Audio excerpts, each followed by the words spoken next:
Welcome to the Deep Dive. I'm Mark Buzz. And Amanda Bugs. Today we're digging into something a lot of you might unfortunately be familiar with or, definitely have feelings about. The common house A mouse. little furry shadow, yeah. Exactly.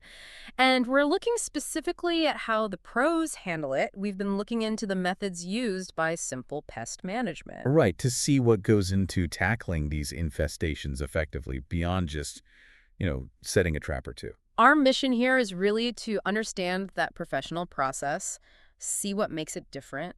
And maybe save you some frustration with those DIY attempts that don't quite cut it long term. Definitely. And hey, if you find this kind of deep dive valuable, please give us a follow or a like wherever you're listening. It really helps us out. For sure. And speaking of the pros, Simple Pest Management. They're worth checking out. Give them a follow on social media, too. Okay, so let's jump in. Simple Pest Management, their approach seems to start way before any traps come out. It's all about the investigation first. Absolutely. Step one is a really thorough inspection. Think of them as like mouse detectives. Okay, detectives. What clues are they looking for? Well, they're searching for concrete evidence.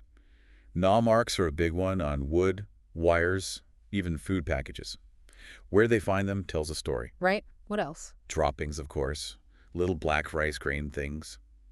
The amount and location give them clues about activity levels and pathways, and nesting materials, shredded paper, fabric, insulation, that kind of stuff, tucked away in corners or voids. And I read they even mentioned a distinct smell. Yeah, a sort of musky odor. In areas with a significant infestation, you can definitely smell it. It's another indicator. Interesting. And it's not just if there are mice, but what kind? Does that actually change the game plan? It can, yeah. What's interesting is, say, deer mice behave a bit differently than house mice. How so? Deer mice might hoard food in lots of different spots, maybe inside walls, more spread out. House mice tend to stick closer to one main food source. So knowing the species helps tailor the strategy, like where to focus trapping efforts. It's not just generic mouse control. Got it. So they've done their detective work. They know what they're up against. What's next? Sealing things up. Exactly. And this is absolutely crucial. Simple Pest Management really hammers this home. Because they can get through tiny spaces, right? Like unbelievably small. You wouldn't believe it. We're talking gaps the size of a dime. A dime. Seriously. Wow. Okay. That changes how you look at every little crack. For sure. So their technicians do a meticulous walk around, checking the exterior, where pipes or wires enter the house, around window and door frames, vents, where the siding meets the foundation. Anywhere there might be a tiny opening. And they're probably looking near things that attract mice, too, like garbage cans. You bet. Trash areas, pet food storage, bird feeders nearby. Those are magnets. They check access points near those zones extra carefully. So once they find these potential dime-sized or bigger entry points, what do they use to block them up? Durable stuff mice can't easily chew through. For small gaps, maybe caulk. For slightly bigger ones, steel wool is great because they really hate chewing it. Okay.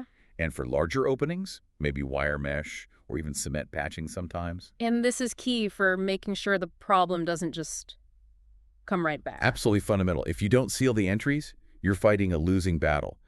You can trap all the mice inside, but more will just follow them in. It's about long-term exclusion. Right. Okay. House is sealed like Fort Knox, hopefully. Now it's trapping time. Now it's trapping time, but again, it's not random. It's strategic. How so? Where do they put them? They place traps where the inspection showed the most activity.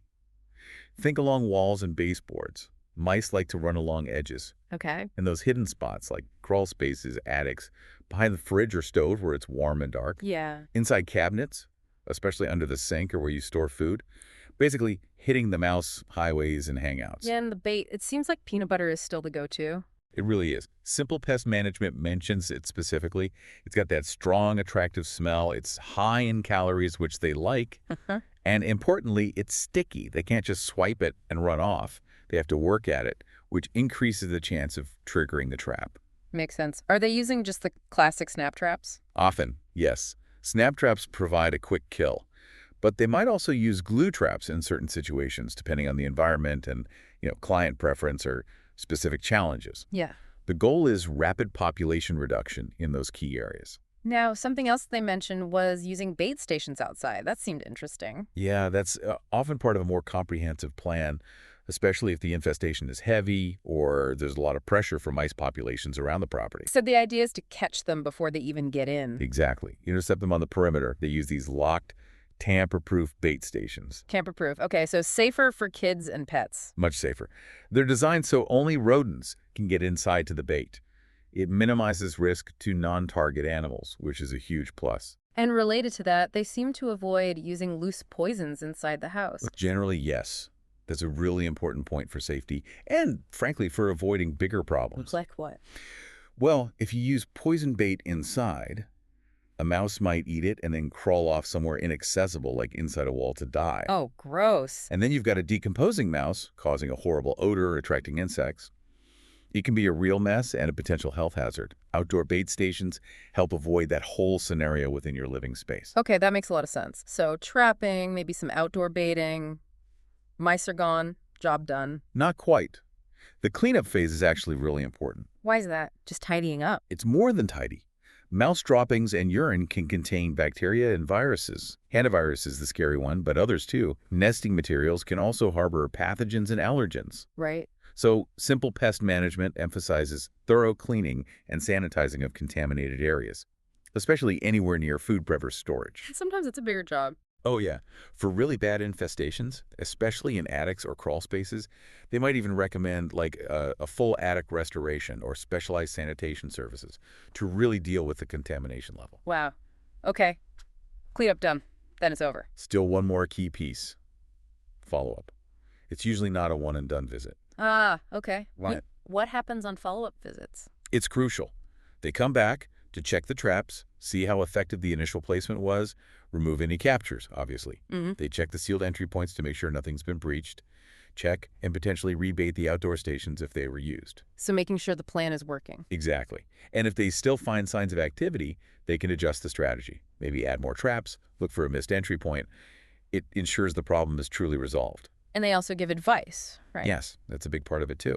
Providing tips on prevention, proper food storage, keeping areas clean, eliminating clutter where mice might nest, helping you make your home less attractive to mice going forward. It really paints a picture of a multi-step, pretty intensive process. Way more than just, putting down a sticky trap from the hardware store. It absolutely is. Yeah. That DIY approach might catch a mouse or two if you're lucky, but for a real infestation, it's something that keeps happening. Yeah. The professional approach, like the one Simple Pest Management uses, brings that expertise, the right tools, and that thorough, systematic strategy. It's about breaking the cycle, not just reacting to a sighting. So to quickly recap the core steps, deep inspection first, playing detective. Right. Finding signs, figuring out the species. Then meticulously sealing all those tiny entry points, think dime size. Super important. Using durable materials. Strategic trapping inside, hitting those high traffic areas, often using peanut butter. Targeted placement, yeah. Maybe snap traps, maybe glue traps. Potentially using safe, locked bait stations outside to reduce pressure. As an extra layer of defense, avoiding indoor poison risks. Thorough cleanup and sanitation afterwards to handle health risks. Crucial step. Don't skip the cleanup. And finally, those essential follow-up visits to ensure success and adjust the plan if needed. Yep. Checking progress and offering preventative advice. It highlights how DIY might just be scratching the surface, especially if the mice keep coming back. Exactly. Professionals have the knowledge and tools to address the root causes, not just the symptoms you see scurrying by. Well, this has been really insightful. Remember, if you appreciate deep dives like this, do hit that follow or like button. Yeah, we appreciate it. And again, check out Simple Pest Management on social media if you want to learn more from the pros. Definitely. It leaves you with something to think about, doesn't it? Consider the peace of mind that comes from knowing someone's looking at the whole picture, not just the mouse you saw. For sure. Makes you wonder. What tiny hidden entry points might you be overlooking in your own space right now? It's worth a thought.